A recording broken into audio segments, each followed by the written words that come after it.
La rueda de la vida. Cuarta parte. El águila. 36. La médica rural. Mi trabajo consistía en ayudar a las personas a llevar una vida más tranquila y apacible, pero por lo visto en la mía no había nada de serenidad.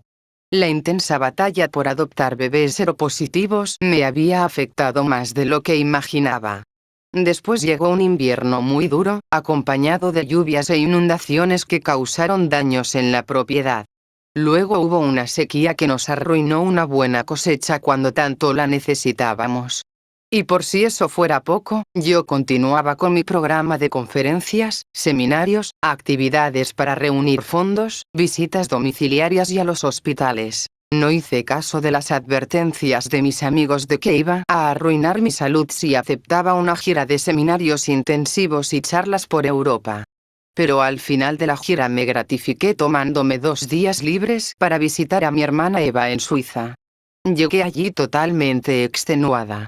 Tenía un aspecto horroroso, necesitaba descanso y ella me rogó que cancelara mi viaje a Montreal y me quedara más tiempo. Aunque eso era imposible, decidí aprovechar lo mejor posible mi corta visita disfrutando de la cena familiar que había organizado Eva en un excelente restaurante. Puesto que una reunión familiar era un acontecimiento excepcional, fue una verdadera fiesta, agradable y alegre. Esto es lo que deberían hacer las familias, comenté. Celebrar mientras todos están vivos. Estoy de acuerdo, dijo ella. Tal vez las futuras generaciones celebrarán el que alguien pase al otro lado y no se lamentarán de un modo tan absurdo ante la muerte, continué. En todo caso, la gente debería llorar cuando alguien nace, porque eso significa tener que comenzar de nuevo toda la tontería de vivir. 24 horas más tarde, mientras me preparaba para irme a la cama, le dije a mi hermana que no hacía falta que se levantara por mí a la mañana, pues yo tomaría mi café, me fumaría un cigarrillo y me iría al aeropuerto. Cuando sonó mi despertador, bajé y vi que Eva no solo no me había hecho caso, sino que había sacado su elegante mantel blanco y había puesto un hermoso centro de mesa con flores frescas. Me senté a tomar café y me disponía a reprenderla por haberse molestado tanto cuando ocurrió lo que todo el mundo temía que ocurriera. Todo el estrés y las cosas desagradables, el viaje, el café, los cigarrillos y el chocolate, en fin, todo el conjunto, de pronto acabó conmigo. Me invadió la extraña sensación de estar hundiéndome. Me sentí muy débil y el mundo comenzó a girar a mi alrededor. Dejé de ver a mi hermana y no podía moverme. Sin embargo, sabía exactamente qué me estaba ocurriendo. Me estaba muriendo. Lo supe al instante.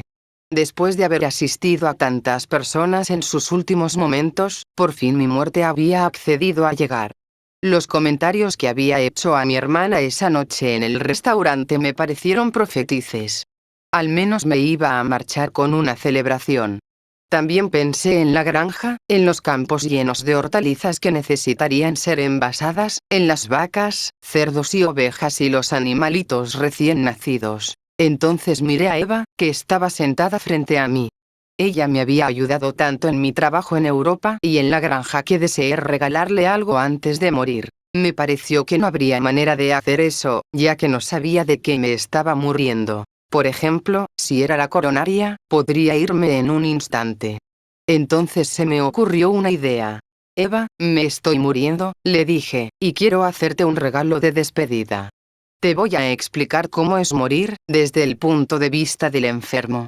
Este es el mejor regalo que puedo hacerte, porque nadie habla jamás mientras lo experimenta. No esperé su reacción, la verdad es que ni siquiera observé si tenía alguna, y me lancé a un detallado comentario de lo que me estaba sucediendo. Está comenzando en los dedos de los pies. Lo siento como si los tuviera en agua caliente. Es adormecedor, agradable. A mí mi voz me sonaba como si estuviera hablando a la velocidad de un comentarista de carreras de caballos.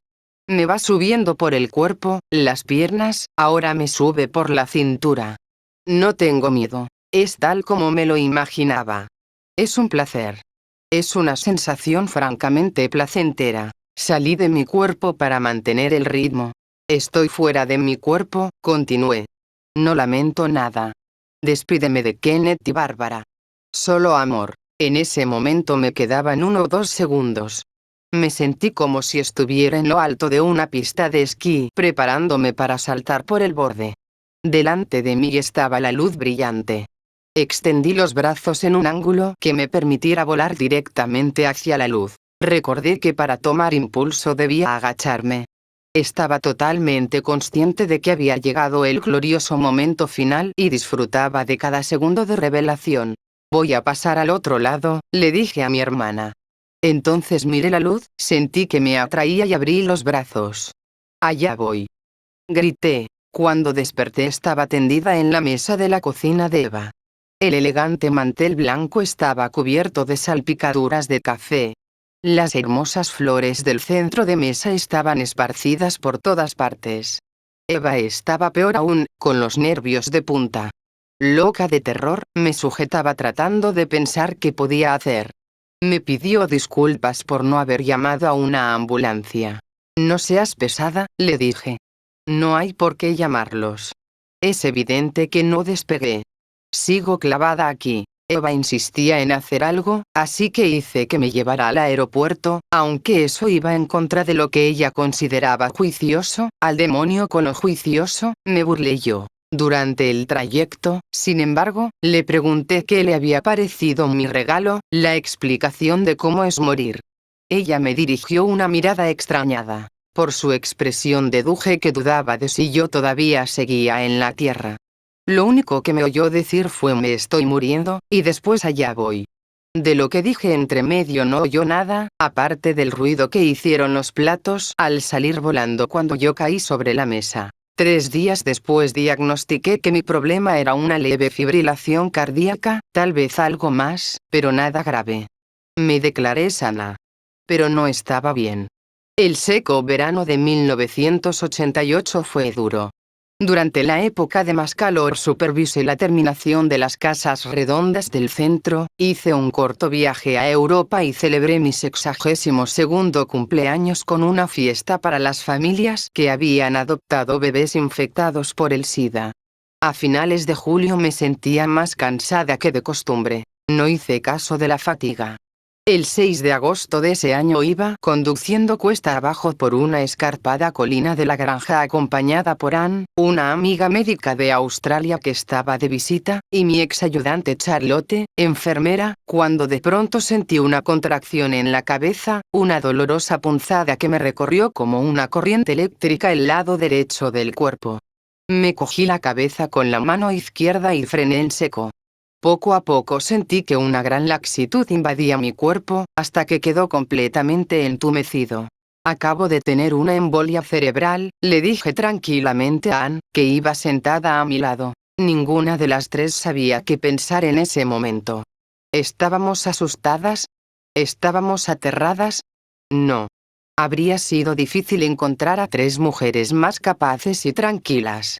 No sé muy bien cómo me las arreglé para llevar la camioneta de vuelta a la alquería y frenar. ¿Cómo te sientes, Elizabeth? Me preguntaron. La verdad es que yo no lo sabía. Ya no era capaz de hablar con claridad, no podía mover bien la lengua, tenía la boca paralizada como si sus partes se hubieran cansado, y el brazo derecho ya no obedecía ninguna orden. Tenemos que llevarla al hospital, dijo Ann. Chorradas, conseguí decir. ¿Qué pueden hacer para una embolia? No hacen nada fuera de observar. Pero, consciente de que al menos necesitaba un reconocimiento, las dejé que me llevaran al centro médico de la Universidad de Virginia. Esa noche estuve sentada en la sala de urgencias. Allí era la única paciente que se moría de ganas de tomar una taza de café y fumar un cigarrillo. Lo mejor que se les ocurrió hacer fue enviarme a un médico que se negó a admitirme a menos que dejara de fumar. No. Exclamé. Él se cruzó de brazos, con aire de gran autoridad, para demostrar que él era quien mandaba allí. Yo no tenía idea de que era el jefe de la unidad de apoplejía. Ni me importaba. Es mi vida, le dije. Mientras tanto, un médico joven, divertido por la pelea, comentó que la esposa de un importante catedrático de la universidad había hecho uso de su influencia para que la ingresaran en una habitación privada donde pudiera fumar. Pregúntenle si le importaría tener una compañera de habitación, les pedí. La señora estuvo encantada de tener compañía. Tan pronto como cerraron la puerta, mi compañera de cuarto, una simpática e inteligente señora de 71 años, y yo encendimos nuestros cigarrillos. Nos comportábamos como dos adolescentes traviesas. Apenas oíamos pasos, yo daba la señal y escondíamos cigarrillos. Reconozco que yo no era una paciente fácil, pero de todas formas no me trataron bien. Nadie hizo un historial completo de mi caso, nadie me hizo un examen exhaustivo. Durante la noche, a cada hora venía una enfermera y me ponía una linterna encendida ante los ojos. ¿Está durmiendo?, me preguntaba. Ya no, gruñía yo. La última noche que estuve en el hospital, le pregunté a la enfermera si podían despertarme con música. No podemos hacer eso, contestó. ¿Y entonando una melodía, cantada o silbada?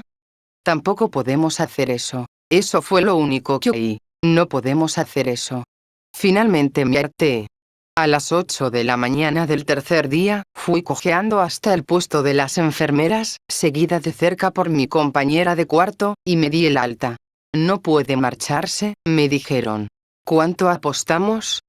Pero es que no puede. Soy médica. No, usted es una paciente. Los pacientes también tenemos derechos.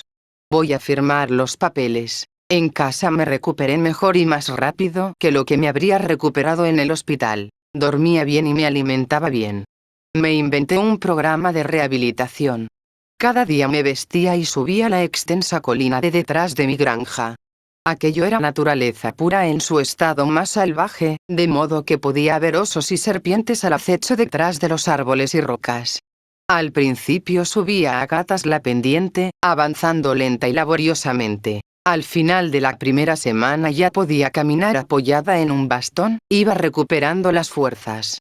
Durante mis excursiones cantaba a voz en cuello, lo que era un ejercicio fabuloso y, gracias a mi voz horrorosamente desentonada, el canto me servía también de protección contra los animales salvajes. Al cabo de 4 semanas, y a pesar del pesimismo de mi médico, ya era capaz de caminar y hablar bien.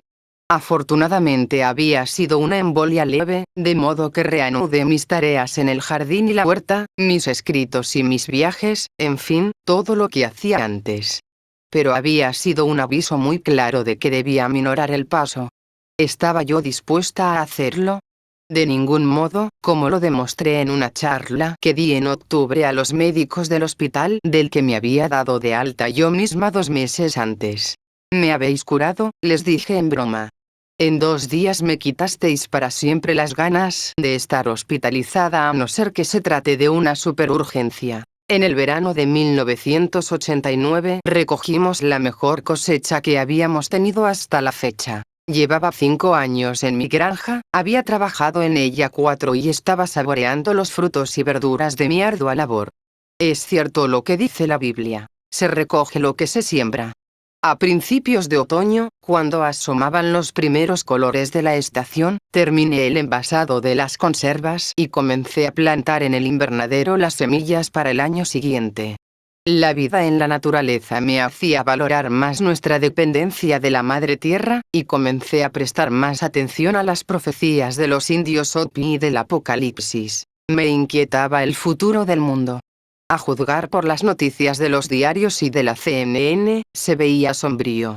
Yo daba crédito a las personas que advertían que pronto el planeta se vería estremecido por terribles catástrofes. En mis diarios abundaban los pensamientos dirigidos a evitar ese dolor y ese sufrimiento. Si consideramos que todos los seres vivos son dones de Dios, creados para nuestro placer y disfrute, para que los amemos y respetemos, y cuidamos de nosotros mismos con el mismo cariño, el futuro no será algo que haya que temer, sino apreciar. Desgraciadamente esos diarios fueron destruidos. Pero recuerdo algunas otras entradas. Nuestro hoy depende de nuestro ayer, y nuestro mañana depende de nuestro hoy. ¿Te has amado hoy? ¿Has admirado y agradecido a las flores, apreciado los pájaros y contemplado las montañas, invadida por un sentimiento de reverencia y respeto? Ciertamente había días en que sentía mi edad, cuando el cuerpo dolorido me recordaba que no debería ser tan impaciente. pero cuando planteaba los grandes interrogantes de la vida en mis seminarios me sentía tan joven, tan llena de vitalidad y esperanza, como cuando, 40 años atrás, hice mi primera visita domiciliaria como médica rural. La mejor medicina es la medicina más simple. Comencé a acabar los seminarios diciendo: aprendamos todos a amarnos y perdonarnos, a tener compasión y comprensión con nosotros mismos. Era un resumen de todos mis conocimientos y experiencias. Entonces seremos capaces de regalar eso mismo a los demás. Sanando a una persona podemos sanar a la Madre Tierra.